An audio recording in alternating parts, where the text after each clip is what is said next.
हे guys welcome everyone. So guys आप देख रहे होंगे कि यहाँ से 101 यानी कि 101 में क्वेश्चन स्टार्ट होगा। एक्चुअली जब मैं लास्ट वीडियो बना रही थी तो उसमें कुछ डिस्टर्बेंस क्रिएट हो गया था, तो वो मैं पूरा नहीं कर पाई थी। तो अब 101 से लेकर 150 तक के क्वेश्चन को हम इस वीडियो में कवर कर लेंगे, राइट। तो एक सेट हमारा कंप्लीट हो जाएगा। एंड आई एम सॉरी कि मैंने 3 पार्ट में मैं इसको कवर कराऊंगी, ठीक है। 2 पार्ट में मैं आपको पूरा एक सेट कवर करा दूंगी, ठीक है, 75 क्वेश्चन करके, ओके। तो ये वाला 3 पार्ट में हो रहा है, तो उसके लिए सॉरी। और अब आगे बढ़ते हैं, ओके। ड्रॉपसी रोग किस में मिलावट के कारण होता है? तो ड्रॉपसी रोग जो होता है गाइज, ये सरसों के तेल में आर्जीमोन के तेल की मिलावट के कारण होता है, ठीक है। सरसों के तेल में आर्जीमोन, और एंड आई थिंक आर्जीमोन का तेल आप पहली बार ही सुन रहे होंगे या फिर सुन भी रखा होगा। तो सरसों के तेल में आर्जीमोन के तेल की मिलावट से ये ड्रॉपसी रोग हो जाता है। और इस रोग में होता क्या है कि रुधिर के जो सॉफ्ट टिश्यू होते हैं ना, हमारे ब्लड के सॉफ्ट टिश्यू में अतिरिक्त जल संचय के कारण सूजन आ जाती है, ठीक है। अतिरिक्त जल संचय के कारण और जो हमारे सॉफ्ट टिश्यूज होते हैं उनमें सूजन आ जाती है, और उसी रोग को क्या बोलते हैं? ड्रॉपसी रोग बोलते हैं। किसके कारण होता है? तो सरसों के तेल में आर्जीमोन के तेल की मिलावट के कारण ये रोग होता है। आगे बढ़ते हैं। इनमें से कौन सा बच्चों का रोग है? मैरेस्मस, मैड काउ, प्रोनेस्टस या फिर सेरेब्रल पल्सी। तो इनमें से जो सेरेब्रल पल्सी है वो मस्तिष्क संबंधी विकार है, ठीक है। और यह है मुख्यतः 0 से 3 वर्ष के बच्चों को होता है, ठीक है। ऑप्शन डी यहाँ पर राइट हो जाएगा। सेरेब्रल पल्सी ये 0 से 3 वर्ष के बच्चों में होता है मुख्यतः। वैसे तो ये मेरेस्मस भी बच्चों में ही होता है, लेकिन ये ज़्यादा छोटे बच्चों में हो जाता है। सेरेब्रल पल्सी 0 से 3 के में हो जाता है, ठीक है। ओके, आगे बढ़ते हैं। येलो फीवर किसके द्वारा फैलता है? तो गाइज ये आप पहले तो इसका आंसर दीजिए 103 का। येलो फीवर किसके द्वारा फैलता है? तो इसका जो राइट आंसर है वो है एक वायरस के कारण, ठीक है। ऑप्शन सी यहाँ पे राइट है। वायरस के कारण फैलता है येलो फीवर रोग। और उस कौन सा वायरस है वो? तो एडिस एजिप्टी है। अच्छा, एडिस एजिप्टी से तो वो भी फैलता है ना, डेंगू। कभी कभी कन्फ्यूजन हो जाता है गाइज, कन्फ्यूजन क्रिएट बहुत होता है मेरे को। मुझे लगता है कि मैंने कुछ और पढ़ा है। तो फिलहाल यहाँ पे देखते हैं यहाँ पे। और लेकिन ये मैगजीन है, ये भी तो गलत नहीं हो सकती ना। तो बट हो भी सकता है, कभी कभी कुछ गलत टाइप हो जाता है, गलत प्रिंट हो जाता है। तो येलो फीवर किसके द्वारा फैलता है? वायरस के कारण फैलता है। और अच्छा, इस मच्छर में ये एडिस एजिप्टी जो मच्छर है जिसके द्वारा डेंगू भी फैलता है, तो इसमें वायरस होता होगा तब येलो फीवर हो जाता होगा। अच्छा, सबसे मेन थिंग अब यहाँ पे ये है कि आपको करना क्या है, बैक्टीरिया से, वायरस से या फिर और भी प्रोटोजोआ से जो भी रोग फैलते हैं उनको सबको आपको तैयार कर लेना है, राइट। आगे बढ़ते हैं। तो आगे क्या है कि निम्नलिखित पर विचार कीजिए। दोहरी कार्यपालिका, शक्ति का पृथक्करण और एकल कार्यपालिका। अब इनमें से आपको बताना है कि संसदीय शासन प्रणाली का लक्षण कौन सा नहीं है। पहले आप इन पर विचार कीजिए। दोहरी कार्यपालिका, शक्ति का पृथक्करण और एकल कार्यपालिका। अगर आपने लक्ष्मीकांत पढ़ी है तो आप इजीली इसको टैकल कर ले जाएंगे। बताइए इसका आंसर क्या होने वाला है? संसदीय शासन प्रणाली। ऑप्शन बी यहाँ पे गाइज राइट होगा। कौन सा सही नहीं है? हाँ, मैं तभी तभी सोच रही थी, जैसे मैंने देखा इसका आंसर 2 और 3, तो 2 और 3 तो ये तो नहीं हो सकता, इसीलिए। और फिर मैंने क्वेश्चन दोबारा से पढ़ा, इसमें लिखा हुआ है कौन सा लक्षण नहीं है संसदीय शासन प्रणाली का, तो 2 और 3 नहीं है। शक्ति का पृथक्करण और एकल कार्यपालिका, राइट। संसदीय शासन प्रणाली, अध्यक्षात्मक शासन प्रणाली और साथ ही एकात्मक शासन प्रणाली, इन तीनों में डिफरेंस आपको पता होने चाहिए। ऑप्शन यहाँ पे हो जाएगा बी, ओके। 2 और 3 नहीं है। तो आगे बढ़ते हैं। निम्न में से किसने संविधान सभा को अपवहन समिति कहा था? किसने संविधान सभा को अपवहन समिति कहा था? 105 का जो राइट आंसर ऑप्शन डी है, निराजुद्दीन अहमद। नाम पहली बार सुना है मैंने तो, ये निराजुद्दीन अहमद ने कहा था संविधान सभा को अपवहन समिति, ठीक है। अच्छा, चर्चिल ने भी कुछ कहा था संविधान सभा के लिए, बता सकता है क्या आप में से कोई? तो चर्चिल ने कहा था कि केवल एक बड़े समुदाय का प्रतिनिधित्व करती है, मतलब पूरे भारत का प्रतिनिधित्व नहीं करती है ये सभा, सिर्फ कुछ लोगों को, एक समुदाय टाइप है बस, उसका प्रतिनिधित्व करती है ये, ठीक है। और ग्रेनविल ऑस्टिन भी यहाँ पे एक नाम है। तो इसने क्या बोला था? इसने बोला था कि संविधान सभा एक देश का दलीय निकाय है, ठीक है। दलीय निकाय है। और बी एन राव कौन थे? तो ये तो प्रारूप समिति के नहीं, संविधान का प्रारूप इन्होंने बनाया था। और जो प्रारूप समिति थी, ड्राफ्टिंग कमेटी, मतलब उसका अध्यक्ष कौन थे? तो वो थे डॉक्टर अम्बेडकर, राइट। आगे बढ़ते हैं। 105 का ऑप्शन डी यहाँ पर राइट हो जाएगा। आगे है प्रस्तावना, मतलब कथन दे रखे हैं यहाँ पे, प्रस्तावना संविधान का अभिन्न अंग है। नंबर 2 कह रहा है कि प्रस्तावना न्यायालय में प्रवर्तनीय नहीं है। तो इनमें से कौन सा सत्य है बताइए। 106 का राइट आंसर क्या होने जा रहा है? तो दोनों सत्य हैं गाइज। प्रस्तावना संविधान का एक अभिन्न अंग है और उसको न्यायालय में प्रवर्तनीय नहीं कराया जा सकता है, पता है ना आपको। एक्चुअली बहुत बार कन्फ्यूजन क्रिएट हो जाता है कि प्रस्तावना को न्यायालय में प्रवर्तनीय क्यों नहीं कराया जा सकता। कराया तो जा सकता है, लेकिन नहीं, ऐसा नहीं है। अगर आप केशवानंद भारती केस देखोगे, गोलकनाथ केस देखोगे, तो आपको क्लियर हो जाएगा कि प्रस्तावना को न्यायालय में प्रवर्तनीय नहीं कराया जा सकता है, सेम एज डीपीएसपी, राइट। आगे बढ़ते हैं। ऑप्शन सी यहाँ पर राइट हो जाएगा। निम्नलिखित राज्यों के निर्माण का सही क्रम क्या है? सही क्रम बताना है गाइज आपको यहाँ पे। तो मेरे को तो ये एक ट्रिक से याद है। ट्रिक कौन सी है? ट्रिक कौन से सर ने बताए थे? सर का नाम भी मैं आपको बता देती हूँ। वो थे अब तो सर का नाम भी याद नहीं आ रहा। एक्चुअली उत्कर्ष चैनल जो है उस पर थे, पॉलिटी काफ़ी अच्छी पढ़ाते थे, तो मैंने तभी नोट्स बनाए थे उनके, और वो ट्रिक से मुझे याद है ये। तो इसलिए 107 का जो राइट आंसर होगा गाइज यहाँ पे, वो कौन सा होगा? पहले आप सोच लीजिए, उसके बाद मैं बताती हूँ, ठीक है। ऑप्शन ए यहाँ पे राइट है। हिमाचल प्रदेश, सिक्किम, मिजोरम एंड तेलंगाना। आप एक्चुअली इसको एलिमिनेट अगर आप करना चाहो कोई किसी भी ऑप्शन को, तो वो भी आप नहीं कर पाओगे, क्योंकि तेलंगाना आपको पता है सबसे लास्ट में बना है, और तेलंगाना तो हर एक ऑप्शन में लास्ट में दे रखा है। फिर आप फंस गए चक्कर में, ठीक है। तो फिर आपको सोचना पड़ेगा। तो यहाँ पे ऑप्शन ए राइट है गाइज। और वो ट्रिक क्या है मुझे याद नहीं आ रहा है।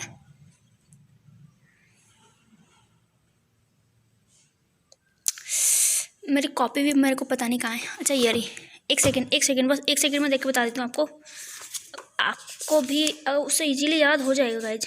यस, ये रहा, निकल के आ चुकी है। वो मेरी कॉपी एक्चुअली वहीं से खुली है। तो उसमें लिखा है कि आम गुनाह है मैम, तुसी गाओ और मौज लो, छाता उठाओ झरने तले जाओ। पूरे के पूरे 14 के 14 नहीं है, मतलब जितने भी हैं, ये कितने बने थे, ये जितने भी नए स्टेट्स बने थे क्रम वाइज, ये उनका क्रम है एक्चुअली। तो अब मैं यहाँ पे वैसे इसको क्लियरली नहीं बता सकती आपको। हाँ, करण चौधरी नाम था, यस, उन सर का नाम था करण चौधरी। उन्होंने बड़े अच्छी ट्रिक बताई थी, तो मुझे सारे के सारे याद थे। ओके, तो आगे बढ़ते हैं। और ऑप्शन यहाँ पर राइट हो जाएगा। आपको भी किसी न किसी ट्रिक से आई थिंक ये पता ही होगा। तो निम्नलिखित में से सम्मिलित नहीं है क्या? आर्टिकल 20 क्या कहता है? अपराध के लिए दोषसिद्धि के संबंध में संरक्षण। 22 कहता है गिरफ्तारी से संरक्षण। 23 कहता है किसी कारखाने में 14 वर्ष से कम आयु के बच्चों का नियोजन। 26 कहता है धार्मिक कार्यों के प्रवर्तन की स्वतंत्रता। तो इसमें से कौन सा सम्मिलित नहीं है? आर्टिकल 23 सम्मिलित नहीं है गाइज। क्यों? क्योंकि वो क्या कहता है? बलात्श्रम का निषेध करता है। और कारखाने में 14 वर्ष से कम आयु के बच्चों का नियोजन कहता है आर्टिकल 24। ओके, ऑप्शन सी यहाँ पे करेक्ट नहीं है, बाकी सब करेक्ट हैं। तो आगे बढ़ते हैं। अनुच्छेद 19 की कौन सा मौलिक अधिकार अनुच्छेद 19 की परिधि में सम्मिलित नहीं है? कौन सा नहीं है? शांति तो है, शांति। अच्छा, पहले पढ़ लेते हैं पूरा क्या कह रहा है। एक्चुअली मैंने क्वेश्चन को भी ध्यान से नहीं पढ़ा। निम्नलिखित में से कौन सा मौलिक अधिकार अनुच्छेद 19 की परिधि में सम्मिलित नहीं है? शांति, प्रेस, स्वास्थ्य या फिर संघ बनाने का अधिकार। बताइए 109 का राइट आंसर क्या होने जा रहा है? ऑप्शन सी, स्वास्थ्य का अधिकार नहीं गाइज। राइट टू हेल्थ किस में है? ये तो आर्टिकल 21 में है, ठीक है। आर्टिकल 21 में है स्वास्थ्य का अधिकार। और आर्टिकल 19 को एक बार फिर से हम पढ़ लेते हैं। 19 के 1 में क्या है? वाक एवं अभिव्यक्ति की स्वतंत्रता। बी में क्या है? शांतिपूर्ण सम्मेलन। सी में क्या है? सहकारी समिति या संघ बनाने का अधिकार। डी में क्या है? भारत में कहीं भी घूमने का अधिकार। फिर आगे क्या है? भारत के किसी क्षेत्र में निवास करने का अधिकार। और उसके बाद क्या है? भारत के किसी भी क्षेत्र में व्यापार करने का अधिकार, ठीक है। तो ये 6 के हैं, आपको इनको याद रखना है। लेकिन ये 6 के 6 एब्सोल्यूट नहीं है, इनके ऊपर भी निर्बंधन है, ठीक है। आगे बढ़ते हैं। आगे है कि निम्न में से किसने राज्य के नीति निर्देशक तत्वों को लक्ष्य एवं आकांक्षाओं का घोषणा पत्र कहा है? किसने कहा था डीपीएस स्पीच को लक्ष्य एवं आकांक्षाओं का घोषणा पत्र? 110 का जो राइट आंसर है वो है ऑप्शन सी, केसीवीआर। अच्छा, हमारा जो भारत है उसको एक अर्ध संघात्मक संघ भी केसीवीआर ने ही कहा है, ये भी आप याद रखिएगा, ठीक है। तो केसी वियर यहाँ पे राइट हो जाएगा। आगे बढ़ें। अच्छा, यहाँ पे ये नाम आया है आइवर जेनिंग्स। वैसे तो ये चीज़ मुझे याद रहती नहीं है, मैंने कई बार ये चीज़ें याद करी हैं, लेकिन फिर भी नहीं याद रहती, तो पर बार बार पढ़ते रहना चाहिए। तो आइवर जेनिंग्स ने कहा है कर्मकांडी आकांक्षा, ठीक है, कर्मकांडी आकांक्षा कहा है। और टी कृष्णमाचारी, इन्होंने क्या बोला था? भावनाओं का स्थायी कूड़ाघर। ओके, भावनाओं का स्थायी कूड़ाघर बोला था। DPSPs को आगे बढ़ते हैं।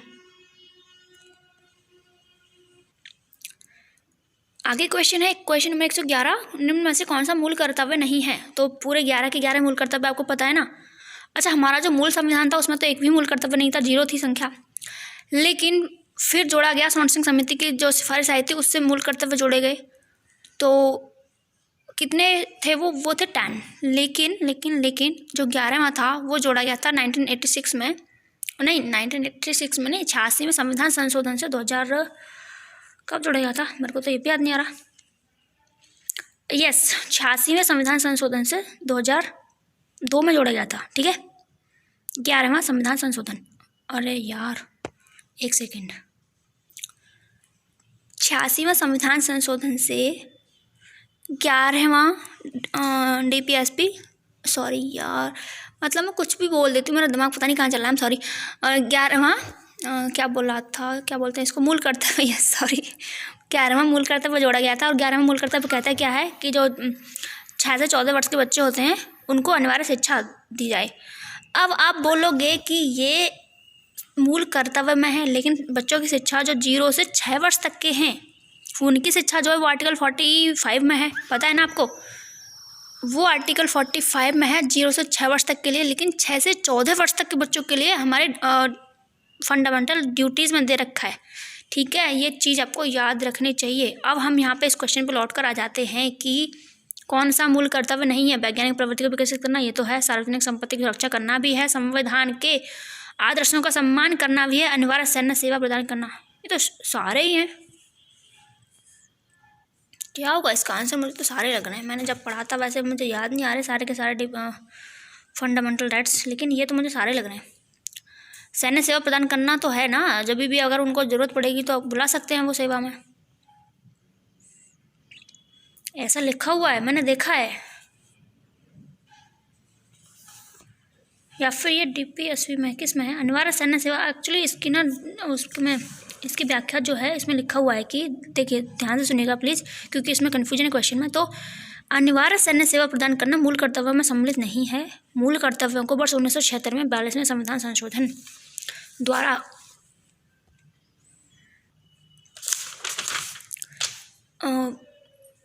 मूल कर्तव्यों को 1976 में 42वें संविधान संशोधन द्वारा स्वर्ण सिंह समिति की सिफारिश पर जोड़ा गया था।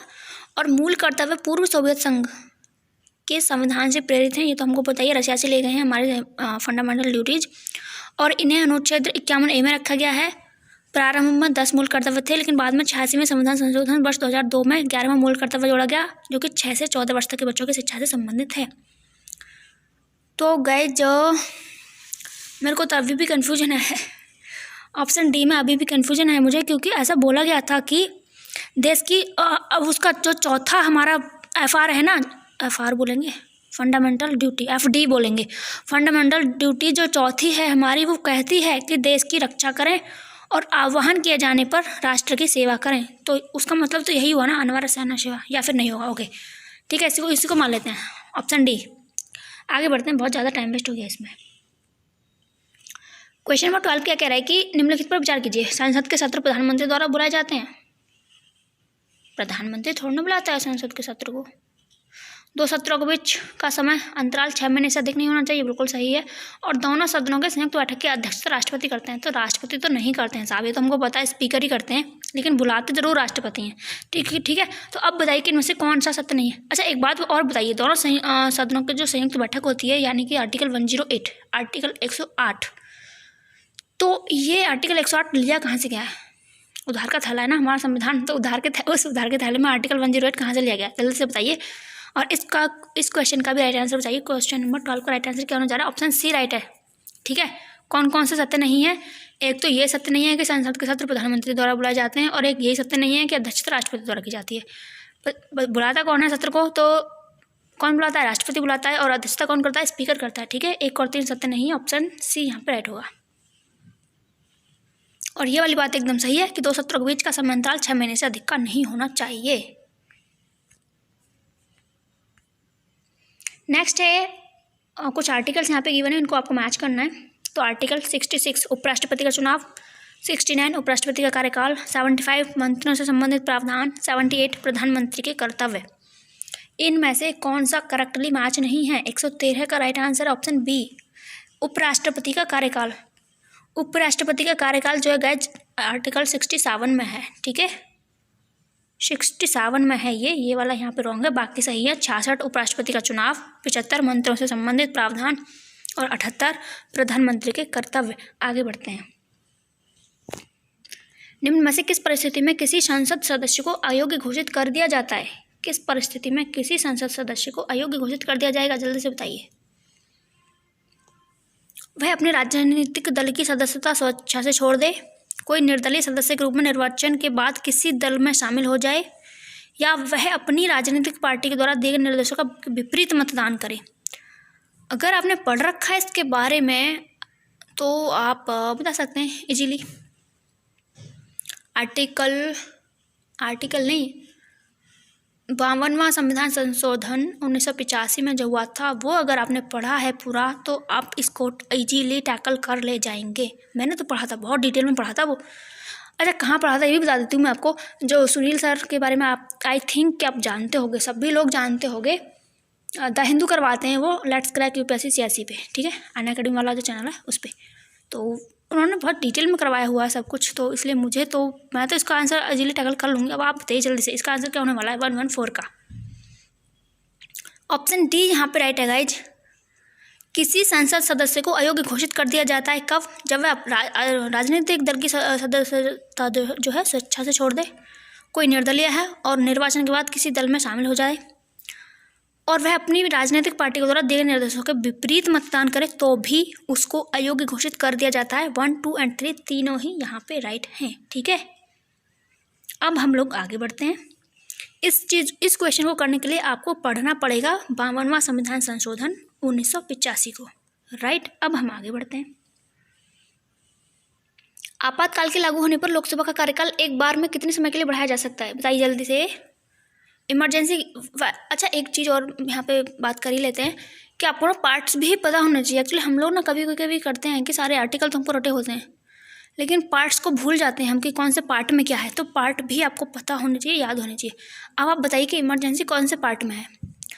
मुझे पता है कि आपको आर्टिकल पता है, 352 से 360 तक इमरजेंसी है, लेकिन मैं आपसे आर्टिकल तो पूछ ही नहीं रही, मैं तो आपसे पूछ रही हूँ पार्ट बताइए कौन सा है। ठीक है, तो ये आपको बताना है कमेंट सेक्शन में। ओके, अब इसका जो राइट आंसर है वो क्या है? 115 का जो राइट आंसर ऑप्शन सी है। 1 वर्ष के लिए बढ़ाया जा सकता है लोकसभा का कार्यकाल। अच्छा, कब बढ़ाया गया था? क्या ये कोई बता सकता है? क्या कोई बता सकता है क्या कोई कि कब बढ़ाया गया था? 1 वर्ष इसका राइट आंसर हो जाएगा, बताइएगा प्लीज़ कमेंट सेक्शन में। तो आगे बढ़ते हैं। निम्न में से कौन सी शक्ति राज्यसभा के अनन्य अधिकार के अंतर्गत आती है? राज्यसभा के अनन्य अधिकार, एक तो बेचारी राज्यसभा होते तो वहाँ पर अच्छे लोग हैं, मतलब अच्छे पढ़े लिखे लोग होते हैं, लेकिन उसको ना पावर नहीं है उतनी जितनी लोकसभा को पावर है। तो अब ये बताइए कि राज्यसभा के पास कौन सी अनन्य शक्ति होती है? तो 116 का राइट आंसर सी है, अखिल भारतीय सेवा का गठन। अखिल भारतीय सेवा किस आर्टिकल में है? आर्टिकल 312 312 में है गाइज। और अखिल भारतीय सेवाएं होती कौन कौन सी हैं? तो यही हैं IAS, IPS and IFS। IFS बोल रही हूँ, फॉरेन सर्विस नहीं बोल रही हूँ, फॉरेस्ट सर्विस बोल रही हूँ, नहीं या फॉरेन, फिर से कंफ्यूज्ड। फॉरेन सर्विस और फॉरेस्ट सर्विस में फिर से कंफ्यूज हो गई हूँ मैं। अच्छे से मैंने ध्यान किया था, कोई ट्रिक वगैरह लगा के कि हाँ ये है। ठीक है, आप इतना याद रखिए, IAS है, IPS है और IFS फॉरेन सर्विस ही है गाइज। यस, क्योंकि हाँ फॉरेन सर्विस ही है। ओके, आगे बढ़ते हैं। ऑप्शन सी यहाँ पर राइट होगा। राज्यसभा को अनन्य अधिकार कब होता, कहाँ, किस मामले में होता है? तो अखिल भारतीय सेवा के गठन में होता है। आगे बढ़ते हैं। राज्य के मुख्यमंत्री के विषय में निम्नलिखित कथनों में कौन सा कथन सत्य है? पर राज्य का कार्यकारी प्रमुख होता है मुख्यमंत्री। मुख्यमंत्री राज्य का कार्यकारी प्रमुख होता है। बी है कि राज्य के सभी कार्यपालिका संबंधी कार्य मुख्यमंत्री के नाम से होते हैं। ऐसा तो नहीं है, यह केवल विधानसभा का सदस्य हो सकता है, वह मंत्रियों का चयन अपने विवेक से करता है। तो यही सही है गाइस। मुख्यमंत्री कार्यकारी प्रमुख राज्यपाल होता है राज्य का, मुख्यमंत्री कहाँ से हो गया। और ये राज्य के सभी कार्यपालिका संबंधी कार्य राज्यपाल के नाम से होंगे, मुख्यमंत्री के नाम से नहीं। वह केवल विधानसभा का सदस्य हो सकता है, तो ऐसा भी नहीं है। अभी आपने रिसेंटली ही देखा होगा कि ममता बनर्जी तो हार गई थी, लेकिन फिर भी वो मुख्यमंत्री बनी। तो कैसे बनी? क्योंकि उनको अगले 6 महीने के अंदर किसी भी सीट को मतलब कहीं से भी विधानसभा का सदस्य होना था। अब होता क्या है पता है, पश्चिम बंगाल ने क्या किया, विधान परिषद बनवाने के लिए अपने राज्य में उन्होंने एक विधानसभा में पास कर दिया प्रस्ताव। क्यों? क्योंकि विधान परिषद में जो बन जाएंगे उस इजीली, और उसके बाद तो मुख्यमंत्री बन ही जाएंगे। ठीक है, विधानसभा में बनना इतना इजी नहीं होता है जितना विधान परिषद में। सॉरी, अब इतनी तो बात आपको पता होंगे, जब मैं वो नहीं हूँ, क्या बोलते हैं, टीचर नहीं हूँ, मुझे एक्चुअली समझाना नहीं आता। हाँ, खुद को समझा सकते हो अच्छे तरीके से। आपको पता ही होगा कि यहाँ पे तो मनोनीत करके भेजे जाते हैं ना, राज्यसभा में और विधान परिषद में सदस्य होते हैं, मनोनीत करके भेजे जाते हैं। तो अब जो इनको मंत्री बनाना होता है, जैसे कि मोदी जी ने बनाया था स्मृति ईरानी को, तो स्मृति ईरानी वहाँ से हार गई थी, अमेठी से हार गई थी ना, लेकिन फिर भी उनको मंत्री बनाया था, महिला एवं बाल विकास मंत्री बनाया था उनको। स्टार्टिंग की बात कर रही हूँ, अभी की बात नहीं कर रही। तो कैसे बनाया था, उनको राज्यसभा में भेज दिया था, उसके बाद वो मंत्री बन गई थी। ठीक है, आगे बढ़ते हैं। तो ऑप्शन सी यहाँ पर राइट हो जाएगा, वह केवल विधानसभा का सदस्य हो सकता है, ऐसा भी नहीं है। वह अपने मंत्रियों का चयन अपने विवेक से करता है। ऑप्शन डी यहाँ पे राइट है। ओके, ऑप्शन डी यहाँ पे राइट है, मंत्रियों का चयन। मोदी जी भी अपने मंत्रियों का चयन अपने आप ही करते हैं, आपको पता ही है, किसी की नहीं सुनते हैं। किसी राज्य विधानसभा के निर्वाचन की तारीख निश्चित करने की शक्ति किसमें निहित है? किसी राज्य विधानसभा के निर्वाचन की तारीख विनिश्चित करने की शक्ति किसमें है? 118 का राइट आंसर क्या है? ऑप्शन डी, भारत का निर्वाचन आयोग में ही है। अरे यार, भारत के निर्वाचन आयोग में ही है। अच्छा, जो भारत का निर्वाचन आयोग है कौन से पार्ट में है? आर्टिकल तो आपको पता होगा 324, लेकिन पार्ट आपको बताना है। सारे पार्ट्स को भी आप रट ही लीजिए। भारत में किन राज्यों में पंचायती राज व्यवस्था का प्रावधान नहीं है? पंचायती राज व्यवस्था नहीं है। 119 का राइट आंसर क्या है? 1, 2 और 4, यानी कि नागालैंड में नहीं है, मेघालय में नहीं है एंड मिजोरम में नहीं है। तो ये तो हमको पता नहीं था, पूरी लक्ष्मीकांत पढ़ रखी है, लेकिन ये चीज़ नहीं पता थी हमको। इसमें नहीं है, इसमें नहीं है और इसमें नहीं है। ठीक है, अरुणाचल प्रदेश में है पंचायती राज व्यवस्था। ओके, 119 का ऑप्शन बी यहाँ पे राइट है। ठीक है, तो यहाँ पे थोड़ी सी व्याख्या इसकी देख लेते हैं, क्योंकि पहली बार सुनने इसको। तो नागालैंड, मेघालय और मिजोरम में 73वें संविधान संशोधन के तहत पंचायती राज व्यवस्था को प्रावधान नहीं किया गया है। अरुणाचल प्रदेश में अनुसूचित जातियों के लिए स्थानों के आरक्षण की व्यवस्था लागू नहीं होती है। दिल्ली में भी राष्ट्रपति के निर्देश पर पंचायती राज व्यवस्था का प्रावधान नहीं है। ठीक है, ये इसकी व्याख्या दे रखी थी गाइस। ऑप्शन इसका जो राइट होगा वो होगा ऑप्शन बी। 1, 2 एंड 4 में पंचायती राज व्यवस्था का प्रावधान नहीं है। अच्छा, पंचायती राज व्यवस्था कब जोड़ा गया था ये? अच्छा, लास्ट ईयर वाला जो 2020 वाला जो PCS हुआ था, उसमें भी पूछा गया था कि तृतीय तल कब जोड़ा गया है। तो वहाँ पे बच्चे बहुत कन्फ्यूज हुए थे। कोई कह रहा था 1992, किसी ने लगा दिया 1993।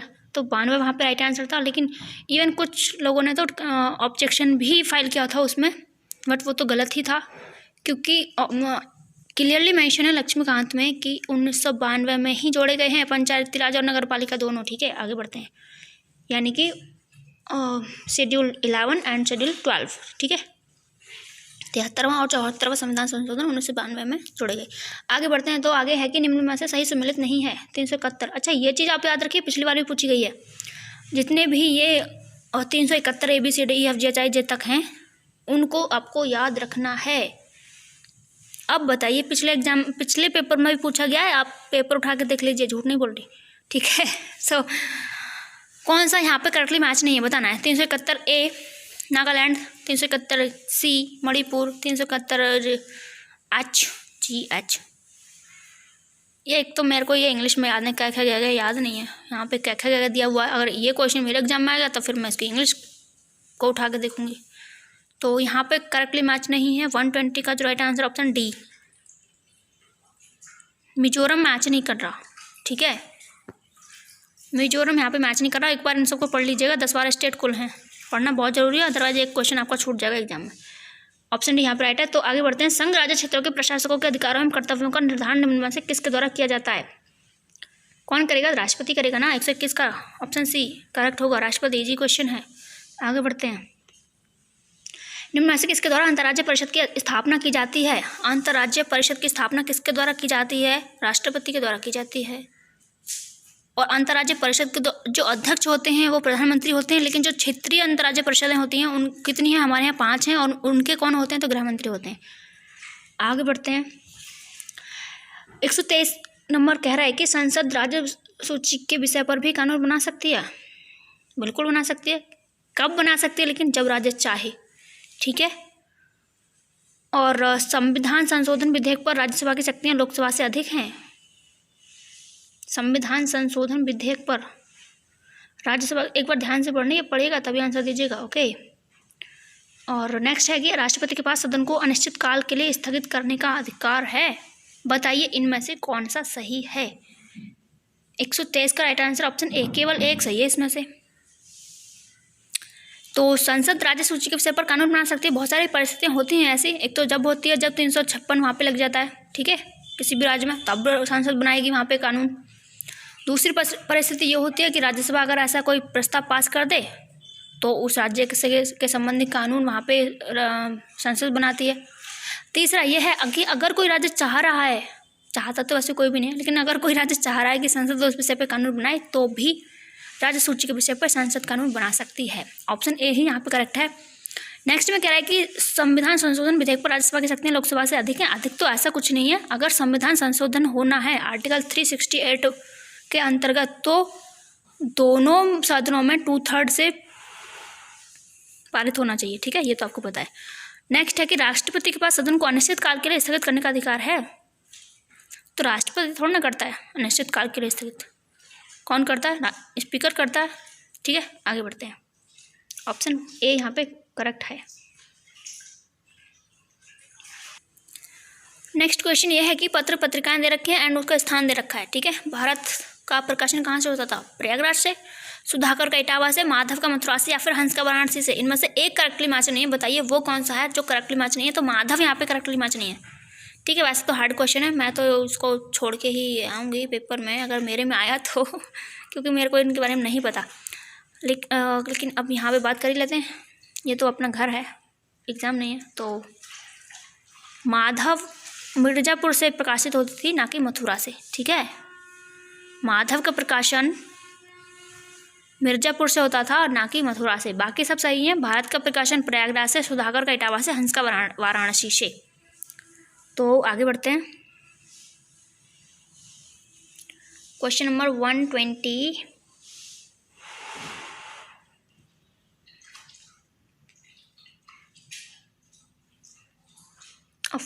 ये रहा। निम्नलिखित जिलों का भौगोलिक क्षेत्रफल की दृष्टि से सही अवरोही क्रम पूछा है गाइज। अवरोही क्रम पूछा है तो बताइए सबसे बड़ा जिला कौन सा है हमारे यूपी का? अगर आपको यूपी का सबसे बड़ा जिला पता है तो उसके बाद आपको कुछ भी सोचने की जरूरत नहीं है। सारे क्वेश्चन को तो ध्यान से पढ़िए मत, लगा दीजिए सीधे के सीधे ऑप्शन बी पे, क्योंकि आपको पता है कि लखीमपुर खीरी का क्षेत्रफल सबसे ज़्यादा है। ठीक है, ओके, और हापुड़ का सबसे छोटा है। तो राइट, और एक छोटी सी बात और कर लेते हैं आगे। यूपी का जो सबसे उत्तरी जिला है कौन सा है? सहारनपुर है। किससे सीमा टच करता है? हिमाचल प्रदेश से। सबसे दक्षिणी जिला कौन सा है? सोनभद्र है। किस किस से सीमा साझा कर रहा है? 4 स्टेट से कर रहा है। कौन कौन से हैं? एमपी है, बिहार है, छत्तीसगढ़ है, झारखंड है। ठीक है, अब बात कर लेते हैं सबसे वेस्टर्न जो जिला है यूपी का वो कौन सा है? शामली है। किससे सीमा साझा कर रहा है? हरियाणा से कर रहा है। सबसे ईस्टर्न की बात कर लेते हैं, सबसे पूर्वी तो बलिया है। किससे सीमा साझा कर रहा है? किससे कर रहा है? बिहार से कर रहा है। ठीक है, इस क्वेश्चन का राइट आंसर 125 का ऑप्शन बी होगा, लखीमपुर खीरी, सोनभद्र, सीतापुर, प्रयागराज। सबसे बड़ा अगर हमको पता है तो फिर आगे पढ़ने की जरूरत नहीं है, लखीमपुर खीरी इसका राइट आंसर हो जाएगा। उत्तर प्रदेश में प्रमुखतः पाए जाने वाले खनिज तत्व हैं। वैसे तो उत्तर प्रदेश आपको पता ही है एक पुअर स्टेट है खनिज वगैरह के मामले में, ठीक है, लेकिन फिर भी यहाँ पे कुछ तो पाया ही जाता है। तो 126 का जो राइट आंसर है वो है ऑप्शन डी, लाइमस्टोन एवं डोलोमाइट यहाँ पे पाए जाते हैं। ओके, लाइमस्टोन एवं डोलोमाइट यहाँ पे पाए जाते हैं। आगे बढ़ते हैं। अच्छा, मैग्नीज कहाँ पे सबसे ज़्यादा है? मैग्नीज सबसे ज़्यादा इस टाइम पे जो हो रहा है, सबसे ज़्यादा उत्पादन एमपी में हो रहा है, चांदी का राजस्थान में हो रहा है, कोयले का हो रहा है, झरिया की कहाँ से सबसे ज़्यादा हो रहा है इस टाइम, यानी कि झारखंड से। बॉक्साइट कहाँ पे हो रहा है? अभ्रक तो आंध्र प्रदेश है। तो ये खनिज भी आपको पता होना चाहिए, ठीक है, आना है एक क्वेश्चन तो एग्जाम में आना ही आना इससे रिलेटेड। और सूची 1 को सूची 2 से मिलान करना है गाइज। यूपी जी के काफ़ी है इसमें, तो बताइए जल्दी से।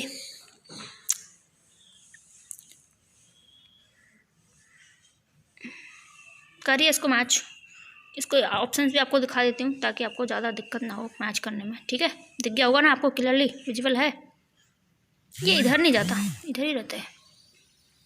तो मिलाइए जल्दी से। 127 का जो राइट आंसर है वो है ऑप्शन बी, यानी कि ये सही है, ये वाला। संत कबीर नगर का जो मुख्यालय है वो क्या है? खलीलाबाद। जालौन का है उरई, सिद्धार्थनगर का है नौगढ़ और कुशीनगर का है पडरौना, ठीक है। ये 18 ही तो हैं, आई थिंक 18 हैं, 17 हैं, कितने हैं आपको याद होने चाहिए ये। और सबके सब याद करना भी ज़रूरी नहीं है क्योंकि मोस्टली तो सेम टू सेम है, कुछ ही अलग अलग हैं, जैसे कि यही हैं 4 तो यहीं हो गए। तो इस तरीके से आपको याद रखने हैं। आगे बढ़ते हैं। यूपी जी के तो इतनी दे रखी है, एग्जाम में आते तो है नहीं यूपी जी के। यहाँ पे भी आपको मैच करना है। तो ये क्वेश्चन ना मेरे को तो हार्ड लगते हैं, सच्ची बता रही हूँ। मैच कीजिएगा। ये कुछ संस्थान दे रखे हैं और उनके स्थापना वर्ष दे रखे हैं, तो जल्दी से मैच कीजिए। इसका जो राइट आंसर है 128 का ऑप्शन ए राइट है यहाँ पे, ठीक है। हमको पता नहीं है तो इसलिए उसको देखना ही पड़ेगा, मुझे नहीं पता इस क्वेश्चन के बारे में कुछ भी। तो देखते हैं, मैच करते हैं। उत्तर प्रदेश संगीत नाटक अकादमी है ये, इसका 1963 में हुआ है। बी का 1 यानी कि भातखंड संगीत का 1926 में हुआ है। भारत कला भवन, यस ये तो पता था, हाँ एक पता था, लेकिन एक पता होने से भी काम नहीं चल रहा था ना। भारत कला भवन 1920 में, हिंदुस्तान अकादमी 1927 में। ओके, सो आगे बढ़ते हैं। 128 कर चुके हैं यार, फिर से यार, मतलब कितने सारे मैचिंग वाले क्वेश्चन ना दिमाग चला देते हैं। तो कुली के तो मुल्कराज आनंद थे, ये तो हमको पता है।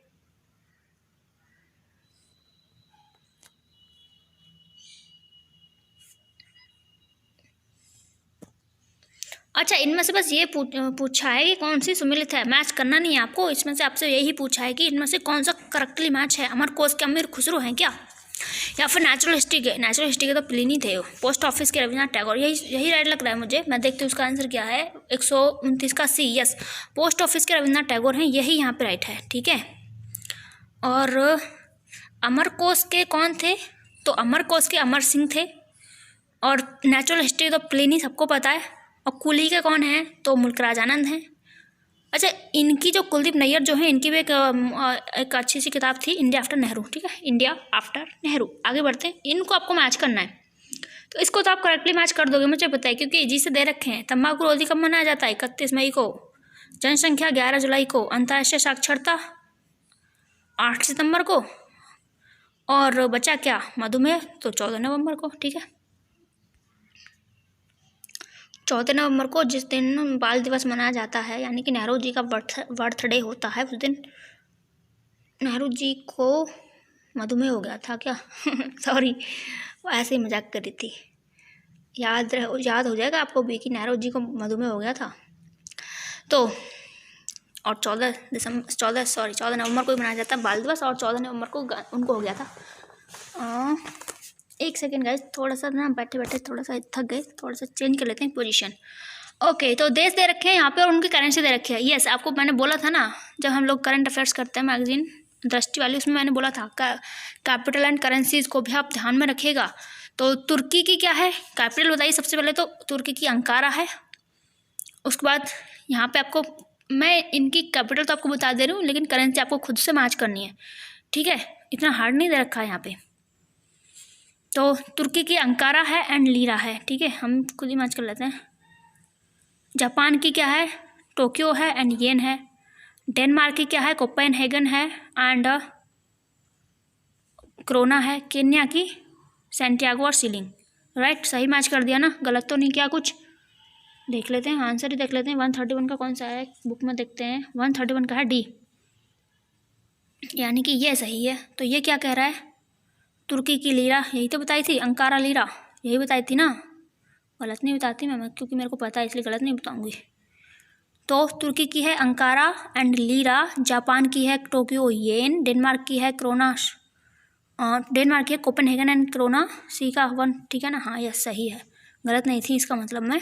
और केन्या की है नैरोबी, पहले मैंने सैंटियागो बोल दिया था क्या, हाँ मुझे याद आ रहा है, अरे चिली की है सैंटियागो, तो यार सैंटियागो पीसो, ठीक है। चिली जो कि दक्षिण अफ्रीका का एक कंट्री है, दक्षिण अफ्रीका का नहीं, दक्षिण अमेरिका का, सॉरी। हाँ मैं जहाँ गलत होती हूँ वहाँ पे मुझे करेक्ट कर दिया करो गाइज प्लीज़, हाँ ओके। तो केन्या ये तो दक्षिण अफ्रीका का कंट्री है, सॉरी, और दक्षिण अफ्रीका का कंट्री है, और इसकी जो कैपिटल है केन्या की नैरोबी है एंड शिलिंग इसकी करेंसी है। आगे बढ़ते हैं, ऑप्शन डी ये राइट है। 132वां क्वेश्चन। अच्छा ये भी क्वेश्चन इजी है, बताइए वाशिंगटन, रोम, पेरिस, बर्लिन कौन कौन सी नदी के किनारे हैं ये। अच्छा सुमेलित नहीं है, हाँ नहीं वाला आ जाता है ना तब तो और भी इजी हो जाता है, अगर सबको मैच करना होता है तो थोड़ा सा हार्ड पड़ता है, लेकिन यहाँ पे पूछा है कौन सा करेक्टली मैच नहीं है। पेरिस सीन के है, रोम टाइबर के है, वाशिंगटन पोटोमैक, बर्लिन डेन्यूब। तो गाइज बर्लिन यहाँ पे करेक्टली मैच नहीं है, बर्लिन स्प्री नदी के किनारे, कौन सी नदी, स्प्री, ठीक है सही बोल रही हूँ ना मैं। 132 का राइट आंसर, यस 132 का डी, हाँ सही बोल रही हूँ मैं, ठीक है। तो यहाँ पे गाइज कुछ और भी दे रखे हैं, उनको भी देख लेते हैं। सिडनी जो है ये डार्लिंग नदी के किनारे है, तो सिडनी तो डार्लिंग के किनारे होगा ही, क्यों, क्योंकि वहाँ पे जो मोस्टली दो ही नदियाँ हैं, मरे और डार्लिंग ऑस्ट्रेलिया में, तो सिडनी कहाँ पे होगा, डार्लिंग नदी के किनारे होगा। लंदन टेम्स के किनारे है, सबको पता है। बुडापेस्ट डेन्यूब के किनारे है। पर्थ जो है स्वान नदी के किनारे है। पर्थ भी कहाँ पे है, कहाँ पे है याद है ना, ऑस्ट्रेलिया में है, वेस्टर्न एरिया में उसके में, ठीक है। काहिरा नील नदी, काहिरा मिस्र, ये सब मिस्र की राजधानी है काहिरा, और ये नील नदी के किनारे है। ओके आपको पता ही होगा, इतना तो छोटी छोटी चीज़ें नहीं पढ़ते हैं, बड़े वाले अब बड़ी तैयारी करने वाले बच्चे हैं हम ओके सो अच्छा आप इतनी बड़ी तैयारी कर रहे हो ना, तो आपको ऐसा लग रहा होगा कि वो छोटे मोटे जो एग्जाम्स हैं आप इजीली टैकल कर लोगे उनको। वैसे मेरी तैयारी भी अभी जाके थोड़ा सा अच्छी हुई है, पहले नहीं थी बिल्कुल भी, पहले तो बिल्कुल बेकार थी। अब मैंने जब से पीसीएस की तैयारी करना शुरू करा है तो ऐसा लगता है कि जो जैसे कि अभी पीईटी का एग्ज़ाम हुआ है तो पूरा उसमें 82 के बाद अब 3 क्वेश्चन और सही हो गए, तो 85 नंबर हैं उसमें। तो ऐसा लग रहा है कि हाँ वो उसमें 85 नंबर इसी वजह से आए हैं क्योंकि मैं अब थोड़े हाई लेवल की प्रिपरेशन कर रहा हूँ इस वजह से। ओके सो यहाँ पे आ जाते हैं। अगर पहले से इतनी ज़्यादा प्रिपरेशन होती तो यूपी ट्रिपल एस जूनियर राष्ट्रीय स्टैंड में डर नहीं लग रहा होता, बाहर होंगे या अंदर होंगे, अंदर होंगे या बाहर होंगे पता नहीं ओके आगे बढ़ते हैं, बातें बहुत करने लग जाती हूँ बीच बीच में। सो यहाँ पे आपको मैच करना है करेक्टली, सैन्यभ्यास हैं और स्थल हैं। स्थल देशों के नाम ही दे देते, स्थल दे दिया तो यानी कि इन्होंने हार्ड कर दिया ये क्वेश्चन। डेजर्ट नाइट, युद्ध अभ्यास, टेस्टलिक एंड ऑपरेशन संकल्प पास एक्स। अब ये बताना है कि कहाँ कहाँ पे हुए हैं, ये तो नहीं पता, सच्ची में नहीं पता कि ये कहाँ कहाँ पे हुए। देखते हैं इसका आंसर 133 का राइट आंसर।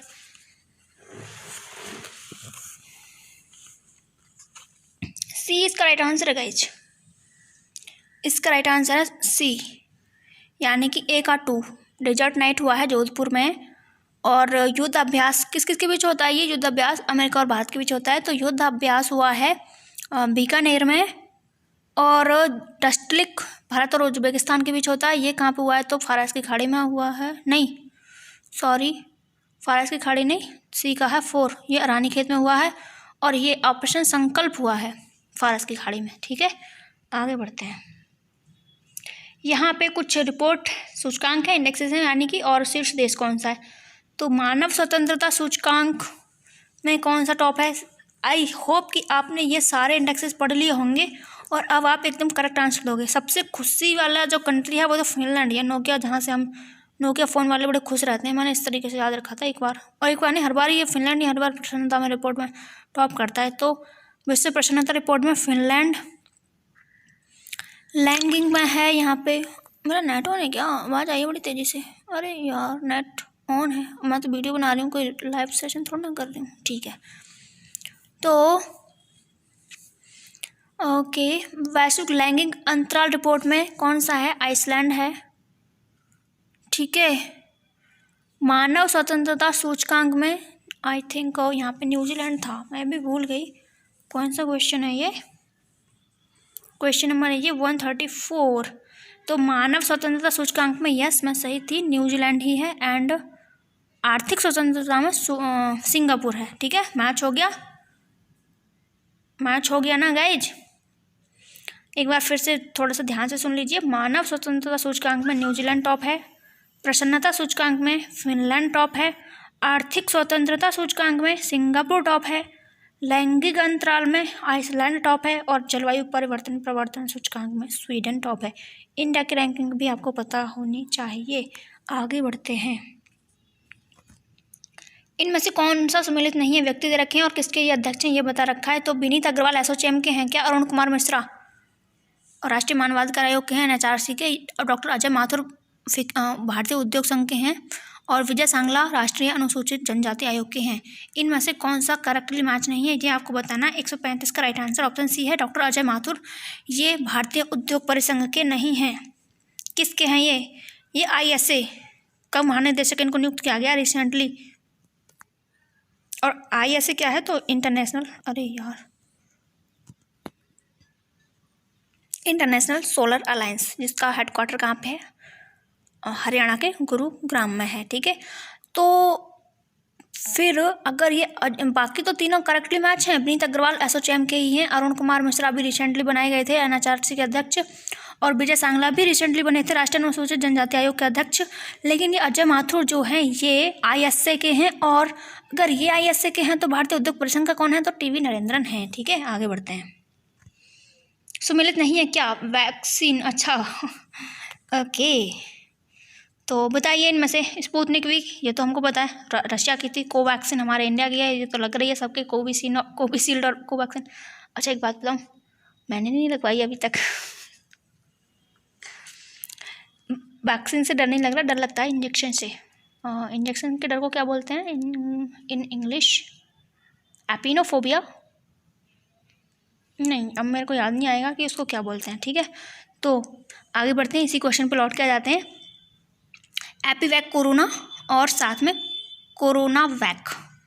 अब ये आपको बताना है कि इनमें से कौन सा करेक्टली मैच नहीं है।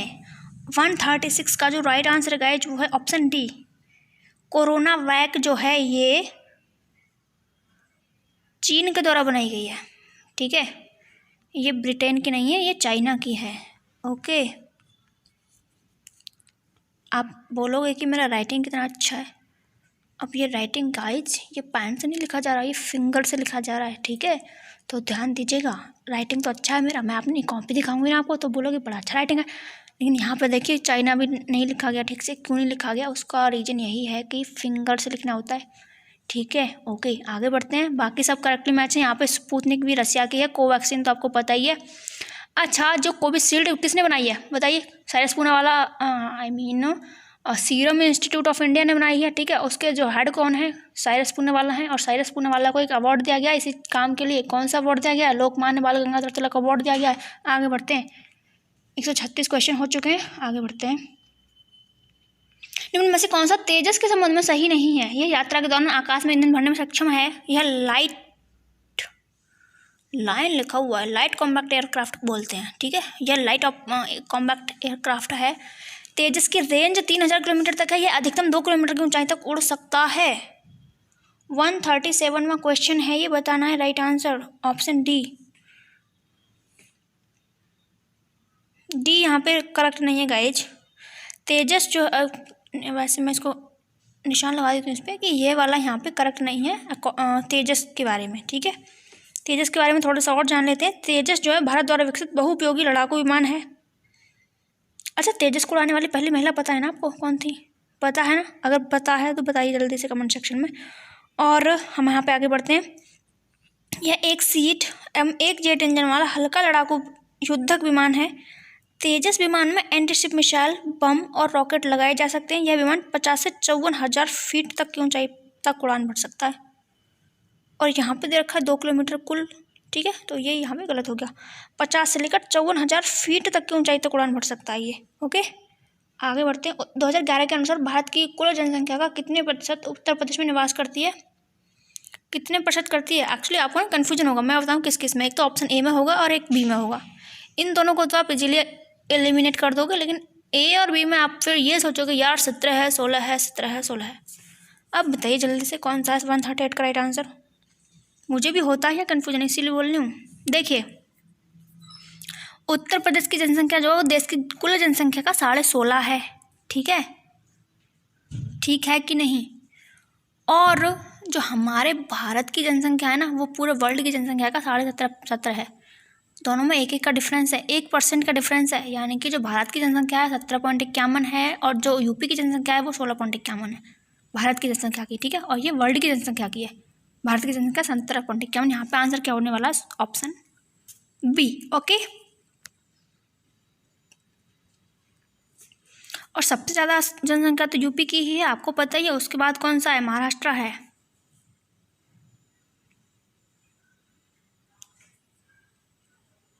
ओके, सबसे ज़्यादा महाराष्ट्र की है, उसके यूपी के बाद जनसंख्या। मेरे को तो नहीं लगता सबसे ज़्यादा जनसंख्या यूपी के बाद महाराष्ट्र की, इसी बुक में लिखा हुआ है। आई डोंट थिंक कि दूसरे नंबर पे महाराष्ट्र है। देखते हैं, इसको दूर करेंगे इस कन्फ्यूजन को। फिलहाल हम इसी क्वेश्चन पर लौट कर आते हैं। तो इसका जो राइट आंसर है, भारत की कुल जनसंख्या का कितने प्रतिशत जनसंख्या यूपी में निवास करती है? तो 16.51%।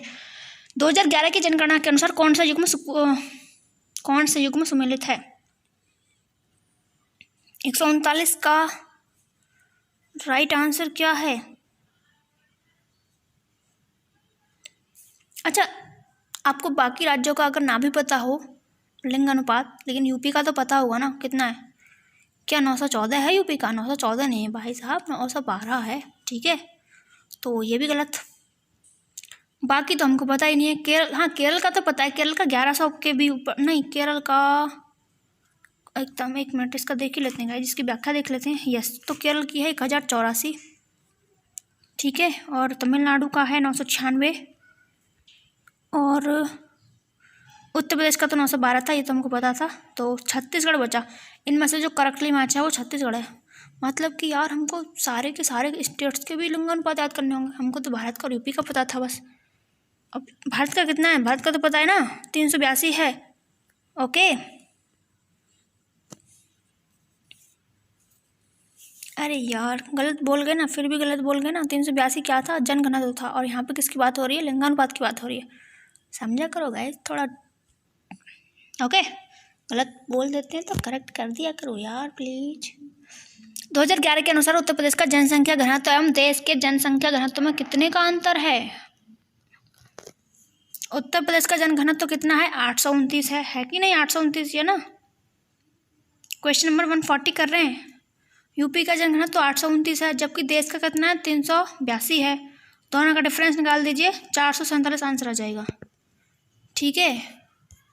829 हमारे यूपी का है और देश का कितना है? 382 है, ठीक है। दोनों का अंतर यहाँ पे पूछ रहा है, तो 447 अंतर हो जाएगा। आगे बढ़ते हैं। हाल ही में जारी वैश्विक लैंगिक अंतराल रिपोर्ट 2021 के विषय में निम्न कथनों पर विचार कीजिए। इसे विश्व बैंक जारी, वैश्विक लैंगिक अंतराल रिपोर्ट को वर्ल्ड बैंक जारी करता है क्या? बताइए, आपको लग रहा है कि इसको वर्ल्ड बैंक जारी करता है? बिल्कुल नहीं करता। कौन करता है? WEF करता है, विश्व आर्थिक मंच, ठीक है। और भारत के रैंक 112 है क्या? तो भारत की रैंक 112 नहीं है, कौन सी है इस बार? इस बार 140वीं है गाइज। लास्ट ईयर 112 थी, लेकिन इस बार 140 पहुंच गई है, ठीक है। और महिलाओं के लिए शैक्षिक अवसरों की उपलब्धता के मामले में भारत का स्थान 140वां है। गाइस ये तो हमको पता नहीं ये क्या है, वो दोनों तो पता थे, इसके बारे में नहीं पता, थर्ड के बारे में तो व्याख्या देखनी ही पड़ेगी। यहाँ पे पूछा ये है कि कौन सा कथन सत्य नहीं है, तो 141 का, ऊपर के दोनों तो सत्य नहीं थे, नीचे का और देख लेते हैं डी, इनमें से कोई सा भी सत्य नहीं है गाइस, ठीक है, इनमें से कोई सा भी सत्य नहीं है। महिलाओं के लिए शैक्षिक अवसरों की उपलब्धता के मामले में भारत का स्थान कौन सा है, तो ये 112 में है, ठीक है, ये 112 में है। क्या हो गया, चल क्यों नहीं रहा पेन, हाँ पेन चलना बंद हो गया। 112 में आएगा ये 140 की जगह 112 है और यहाँ 140 है, ठीक है, इंटरचेंज है, अगर ये इंटरचेंज कर दें हम तो ये ठीक हो जाएगा। और जारी कौन करता है इसको, ग्लोबल जेंडर गैप रिपोर्ट को, तो WEF, ठीक है। 142वें क्वेश्चन में पहुंच गए। इतना ज़्यादा देर बोलने के बाद अब ना मेरे से बोला नहीं जा रहा, एकदम ऐसा लग रहा है एनर्जी डाउन होती जा रही है। ओके सो अरे इसके चक्कर में ना हम उसको भूल गए, क्या बोलते हैं, जब से मैंने कल से वो पढ़ी नहीं, दृष्टि करंट अफेयर्स, उसको ही भूल गई मैं, लेकिन उसको बहुत करना बहुत ज़्यादा ज़रूरी है, तो उसको भी करेंगे।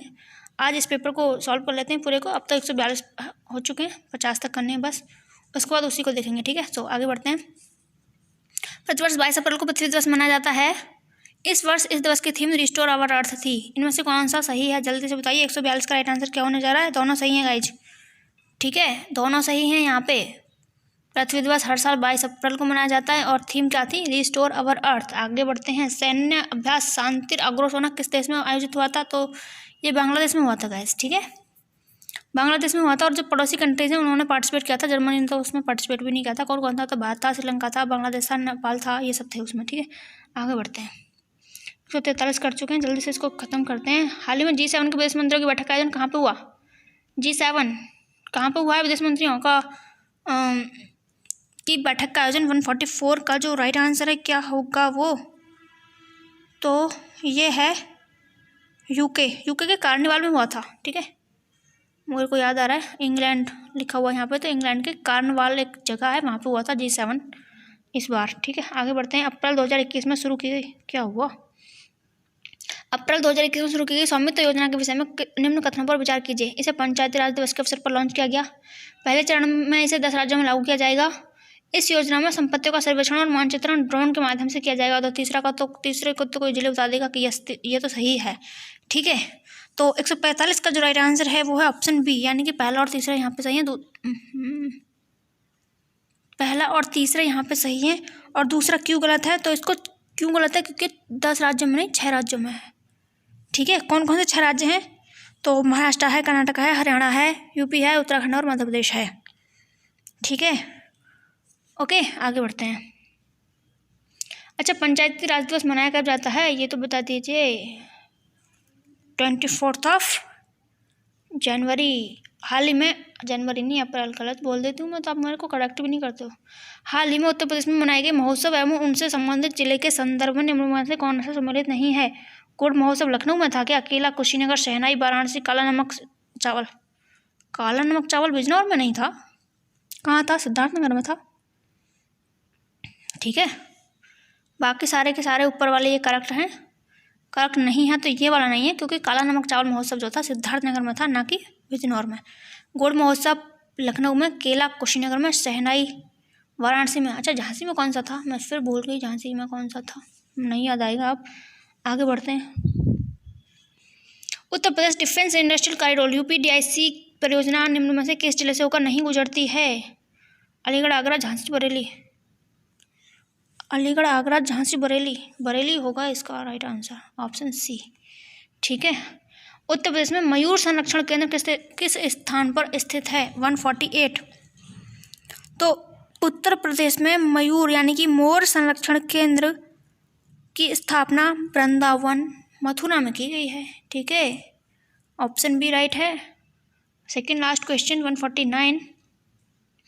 30-31 अक्टूबर 2021 के मध्य G20 शिखर सम्मेलन इटली की अध्यक्षता में प्रस्तावित है। एक बात और मैं आपको बता देती हूँ कि G20 में जितने भी कंट्रीज हैं उन सबको आपको रटा हुआ होना चाहिए, ठीक है, पूछा जा सकता है। और अक्टूबर 2021 में होने वाले G20 शिखर सम्मेलन में पीयूष गोयल को भारत का शेरपा नियुक्त किया गया है। बताइए इनमें से कौन सा राइट है। 149 का राइट आंसर ऑप्शन सी, दोनों सही हैं।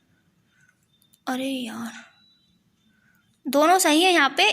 30 से 31 अक्टूबर 2021 का मतलब G20 इटली में प्रस्तावित है, और जो अक्टूबर 2021 में होने वाला G20 है उसमें पीयूष गोयल को भारत का शेरपा।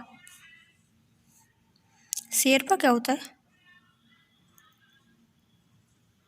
आई थिंक भारत की तरफ से ये पार्टिसिपेट करेंगे। तो अब शेरपा तो मेरे को नहीं पता एग्जैक्टली इसका मीनिंग क्या है, लेकिन अंदाज़ा लगाया जा सकता है कि ये भारत को रिप्रेजेंट करेंगे G20 की शिखर सम्मेलन में। ठीक है, आगे बढ़ते हैं।